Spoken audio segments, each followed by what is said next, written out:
السلام علیکم ورحمۃ اللہ وبرکاتہ۔ سجدے میں قرآنی اور مسنون دعائیں دونوں پڑھ سکتے ہیں؟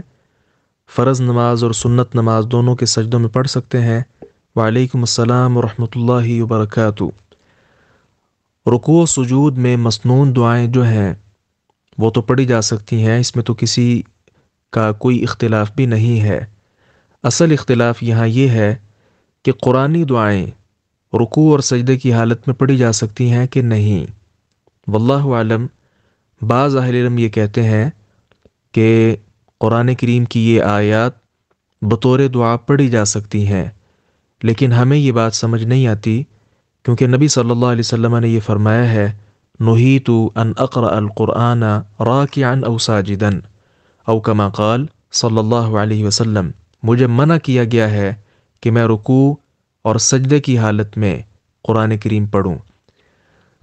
ہمارا مستدل یہ روایت ہے اور ساتھ یہ وضاحت ہے کہ قرآن کریم ہی ہے، آپ اس کو بطور قرات پڑھیں، یعنی بطور تلاوت اس کو پڑھیں، یا بطور دعا پڑھیں، یا بطور دم پڑھیں، یہ قرآن ہی ہے اور اس کا حکم نہیں بدلے گا۔ اس کی مثال لیجئے، جس طرح مسجد ہے، وہاں پہ کوئی کلاس لگا لینے کے ساتھ وہ کلاس روم نہیں بنے گا، وہاں کوئی نکاح کر لینے کے ساتھ وہ مسجد میرج ہال کا حکم نہیں رکھے گی۔ مسجد ہی ہے، اسے اور کسی بھی کام کے لیے استعمال کیا جائے تو مسجد کا حکم تبدیل نہیں ہوگا۔ تو قرآن ہی ہے، لہذا اس کا حکم تبدیل نہیں ہوگا۔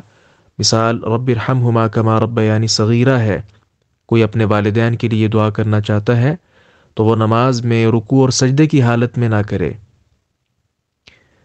تشہد میں جب آپ نے ضروری دعائیں پڑھ لینی ہے، اس کے بعد آپ صلی اللہ علیہ وسلم نے اختیار دیا ہے، ثم لیتخیر کا لفظ ہے، پھر اختیار کرے، جو وہ دعا کرنا چاہے کر لے، تو اس وقت قرآنی دعا جو ہے وہ کر لی جائے، یا پھر اس دعا کے الفاظ کو تبدیل کر لیا جائے۔ مثال کسی نے اپنی والدہ کے لیے دعا کرنی ہے تو وہ اس طرح کہہ سکتا ہے،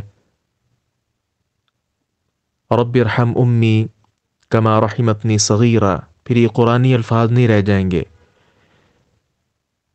جی بات واضح ہے۔ السلام علیکم ورحمۃ اللہ وبرکاتہ۔